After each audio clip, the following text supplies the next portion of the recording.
Olá, gente. Bem-vindos a mais um bate-papo do Petit Jornal, que tem um número aí que eu não sei qual é. Nem eu, né? não lembro, é 90 alguma coisa. 90 alguma coisa. Estamos chegando a 100, Tanguy. Estamos chegando a 100. Veja você, Tanguy. 100 dá quase 2 anos, cara. Dá quase 2 anos? Quase 2 anos. Você sabe fazer essa conta? Não, mas Não? eu colei. Ah, você colou? Colei. Mas a gente não tinha combinado isso antes. Não, apesar, eu pensei para surpreender os nossos ouvintes. Enfim, mas tu é ruim mesmo, né? Sou horrível. Tu é ruim de conta, tu é ruim de análise. Isso. Mas é importante, porque é necessário uma escada, né? Uma escada pro humor. Para que você possa se sobressair. Exatamente, Entendi. exatamente. Mas, enfim, temos aqui a nossa pauta de hoje, muitos temas palpitantes que aconteceram ao longo dessa semana. Qual é o primeiro que você quer trazer para nós? O primeiro são as negociações que estão acontecendo em torno da Síria, né? Mais uma vez, mais uma rodada de negociações. A Síria não acabou? Não, a Síria não acabou. Tem Síria ainda? Vamos ignorar, tá, gente? Vamos aqui só a gente, tá? Deixa ele ali quietinho. Então, o que está acontecendo nesse momento é segunda e terça, né? Então, hoje e amanhã são as negociações que estão acontecendo em Sochi, na Rússia. Olha. Envolvendo... Sochi é onde teve a Olimpíada de Inverno. Isso, onde teve o jogo da Copa do Mundo também, que a França foi campeã e que Portugal ficou, sei lá, na primeira fase, um negócio assim. Entendi. Não lembro agora. E isso faz parte daquele mecanismo de Astana, né, que já acontece há alguns anos e que envolve basicamente a Rússia, Turquia, Irã, o governo sírio e algumas partes da oposição, não é a oposição toda, né, algumas partes que são também aceitas pelo governo sírio estão participando dessas negociações. Como nesse momento que está pintando realmente uma vitória do Assad, assim, o Assad está buscando agora uma vitória completa, esse mecanismo ele tem ganhado muita força, inclusive se sobressaído diante de outros mecanismos de negociação, particularmente aqueles dos quais participam os membros do Conselho de Segurança, os demais membros do Conselho de Segurança. Então, o que está sendo discutido lá nesse momento é basicamente como é que podem ser restabelecidas aquelas chamadas zonas de desescalada. Isso significa que você pegou o mapa da Síria e determinou que algumas regiões são regiões de desescalada, ou seja, são regiões onde não deveria haver bombardeios, cuidado com civis, deixar chegar, por exemplo, ajuda humanitária e tudo. E o governo sírio não estava respeitando isso. Isso foi decidido já há alguns meses atrás, isso não está sendo respeitado. O governo sírio continua bombardeando determinadas regiões, por exemplo, Idlib, né, enfim, Guta Oriental, são regiões que estão sendo bombardeadas. E a discussão agora, portanto, vamos voltar a respeitar isso ou não? Então, a guerra não acabou. A guerra, na verdade, a violência continua. Mas, assim, o resultado da guerra já é bastante previsível nesse momento. O Assad, ele, basicamente, é o grande vencedor da questão. Agora, uma vez que você tem uma vitória na guerra da Síria, uma vitória do Assad na Síria, ele passa a ter um problema a partir de agora, que até agora ele não considerou como uma questão, que são os curdos. Só para lembrar, os curdos eles são apoiados desde a década de 80, 90, pelos Estados Unidos, e dada a confusão pela qual a Síria passou, os curdos nesse momento eles detêm entre 1/3 e 1/4 do território sírio. Então, assim, é uma porção territorial muito grande e estão muito bem armados. E até agora, o Assad ele meio que concordou em deixar os curdos ali, porque estão na fronteira com a Turquia, combatem o Estado Islâmico, então houve uma certa tolerância entre os dois, apesar de não serem aliados. Só que, a partir do momento em que o Assad ele se torna um grande vencedor da guerra, muito provavelmente ele vai começar a se voltar para os curdos, e os curdos já querem negociar com a Síria também para tentar ver se eles conseguem uma Síria mais descentralizada, um modelo mais parecido com o do Iraque, para que os curdos consigam algum nível de autonomia na região. Tá tão confusa com a tua explicação, cara. Eu tenho certeza que a galera entendeu. Nenhum, cara. Olha lá, minha irmã tá ouvindo, cara. Você não fica falando mal de mim, não, que a minha irmã tá ali, ó. Cara, mas a tua irmã vai sempre falar bem de você. Eu sei disso. Mas ficou confuso, eu não entendi nada. Depois você ouve o podcast. Isso. No podcast vai vir mais explicado? Vai vir mais explicadinho. Vai ser igual que teve aqui. Não, é porque no podcast vai vir o contraste com relação à explicação que você vai dar agora. A minha vai parecer brilhante. Cara, qual o contraste? Qual é a explicação que você vai dar agora sobre o que mesmo? Sobre o crescimento dos Estados Unidos. Você não acompanhou, não, cara? Acompanhei. Não, mas eu quero saber quais são as besteiras que você vai falar. Bombante o crescimento dos Estados Unidos, mais de 4%. O pessoal soltou foguetes aí. Agora, tem alguns pontos de interrogação e de preocupação com esse dado de crescimento tão forte. O crescimento americano vem num processo de aceleração já há alguns trimestres e agora parece atingir esse ápice do processo de aceleração.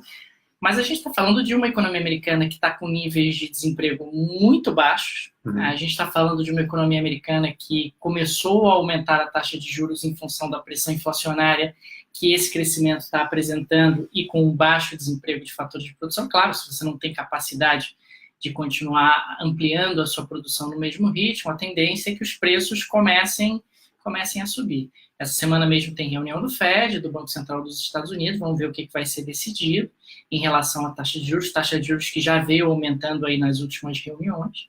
E um outro ponto de preocupação é o déficit público americano, que está muito elevado. Boa parte do crescimento, da aceleração do crescimento durante a gestão Trump, ela é devido a uma política de redução de impostos, né? Uma política de redução de impostos que foi implementada através da reforma de campanha, né? Sim, sim. E que foi implementada através da reforma tributária. E a reforma tributária dele representou uma redução de impostos expressiva. O grande problema é que isso também significa aumento do déficit e aumento do endividamento do governo americano. E esses são pontos de atenção que precisam ser levados em consideração, até porque o próprio crescimento do endividamento americano, naturalmente, já geraria uma tendência de alta de juros. Claro, se você está emprestando para alguém que está cada vez mais endividado, naturalmente você acaba exigindo juros um pouco maiores em função desse crescente risco que acaba representando. Claro que o risco americano é sempre muitíssimo baixo, mas esse crescimento do endividamento americano é bastante preocupante. Então, porque isso está refletindo também diretamente nesse resultado que ele conseguiu na popularidade dele, né? Que ela é impressionante. Claro. Eu estava vendo hoje um rankingzinho que estava mostrando qual é a aprovação dos últimos presidentes americanos dentro do seu próprio partido. O George W. Bush chegou a ter uma aprovação de 96% entre os republicanos, né? Depois do 11 de setembro, ou, enfim, depois do início do anúncio da guerra ao terror, alguma coisa assim. E o Trump está com coisa de 88% de aprovação entre os republicanos. Entre os democratas, no entanto, a aprovação do Trump está na casa dos 5%. Então, é uma sociedade muito polarizada. Deve ser horrível morar num lugar com uma sociedade, uma discussão política muito polarizada, assim. E na média, enfim, os independentes estão na média do que os presidentes normalmente têm, e a aprovação do Trump, portanto, está em cerca de 42%.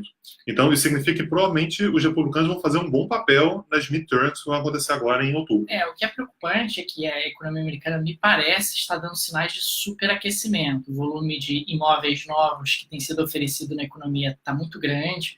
O nível de endividamento, em função desses anos de juros baixos, aumentou muito.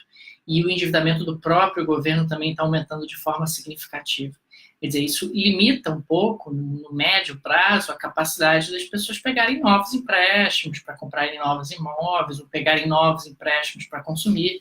Isso é uma coisa que às vezes as pessoas perdem de referência, a centralidade do mercado imobiliário nos Estados Unidos. Nos Estados Unidos, qualquer coisa que você queira comprar, você hipoteca a sua casa e pega um empréstimo. Se a casa já é hipotecada, você rehipoteca em cima do saldo devedor que diminuiu ao longo do processo de amortização. Então, você rehipoteca algo que você já tinha amortizado.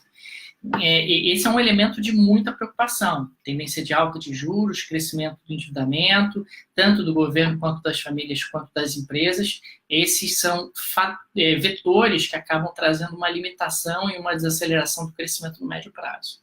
Cara, você viu quem é que está assistindo a gente ali online, cara? Não. O Bolsa Liberal, ele fez uma novela ótima chamada assim, A Bolsa. É? Você lembra dessa novela? Não lembro, não. Excelente, cara, eu sou seu fã. Ele diz que gosta muito da gente, apesar dele ser uma paródia de mau gosto, ele tem todo respeito. Enfim, eu acredito. Entendi. E o último assunto que eu queria trazer são as eleições no Zimbábue. Tá? Zimbábue é aquele país do $1 milhão?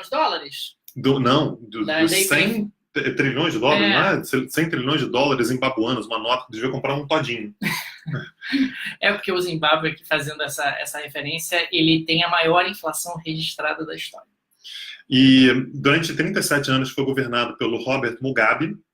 Ele foi afastado do poder no ano passado, né? Inclusive por uma certa questão até geracional ali, né? Algumas pessoas que acreditavam que ele estava idoso demais.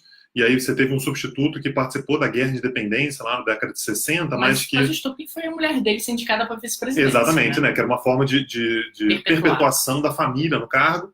Então, então quem assumiu foi o sucessor dele, né? Que é um cara chamado Emerson Mnangagwa. Não faço a menor ideia se isso está certo. Mas estão acontecendo eleições hoje, que, enfim, colocam o próprio atual presidente como cara que está concorrendo à presidência, e isso tem sido visto dentro do Zimbábue como uma forma necessária de recuperação da imagem do país. Isso é importante tanto do ponto de vista econômico, o Daniel pode falar, quanto do ponto de vista político também, sobretudo porque, dado o governo do Mugabe, o Zimbábue sofre há muito tempo com sanções econômicas, né, com isolamento, enfim. Então, dentro do Zimbábue, tem-se a impressão de que, se essa eleição for bem-sucedido, se houver uma transição considerada limpa de poder, se não houver fraude e tudo, isso pode acabar meio que limpando a imagem que o Zimbábue, né, que veio tão ruim ao longo dos últimos anos. Limpar a imagem economicamente significa a retomada de uma certa normalidade das relações com o setor externo, quer dizer, significa o país voltar a receber investimento estrangeiro, significa o país voltar a fazer comércio de maneira regular, sem qualquer tipo de embargo ou de limitação a esse fluxo de comércio. E isso acaba tendo um impacto muito significativo sobre o crescimento econômico, ainda mais de um país como o Zimbábue, que depende muito das exportações, notadamente exportações de produtos primários, como mecanismo de alavanca do crescimento. Então, a retomada da normalidade é algo que tem tudo para ter impactos econômicos muito relevantes na economia do Zimbábue. Maravilha. E só mais uma última pergunta. Se alguém quiser apoiar a gente, faz como? Acesse o apoia.se/Petir. E aí pode doar lá qualquer 100 mil dólares. Qualquer 100 mil dólares. Zimbabuanos. Pode ser zimbabuanos também, cara. Então, pode ser, porque aí a gente leva para casa de campo, troca. Isso, troca por 10 centavos de real. Não importa, cara. O que importa é o coração. Isso. E se você for nosso apoiador, você vai ter acesso ao que a gente vai gravar daqui a pouquinho lá no grupo do Redação do Petit Jornal, que vai ser o nosso Petit especial sobre os Balcãs. Os Balcãs? Onde ficam os Balcãs, cara? Na Europa, por ali, naquela baguncinha da Europa ali. Isso, é meio perto da Ásia, meio perto da África, meio perto do Oriente Médio. É perto de Portugal? Você está perguntando isso porque eu estou dizendo que os Balcãs são perto da Europa. Aí você está associando que Portugal, como é perto da Europa também, você acha que é perto. Mas é perto da Europa para o outro lado. Para o outro lado? É perto também, mas é para o outro lado. É porque se não for perto de Portugal, eu não conheço. Eu não sei, não é relevante. Tudo bem, mas você assiste também, que eu vou ficar falando, você vai acabar entendendo. Mas depois vai para o podcast, essa gravação? Depois vai para o podcast, mas só daqui a uma semana. Então tá Se bom. você for apoiador, você assiste ao vivo daqui a pouquinho. Se você não for nosso apoiador, você não vai ficar privado do conteúdo, mas você vai demorar uma semaninha para ter acesso. Tá bom, ok. Beleza? Tchau, tchau, gente.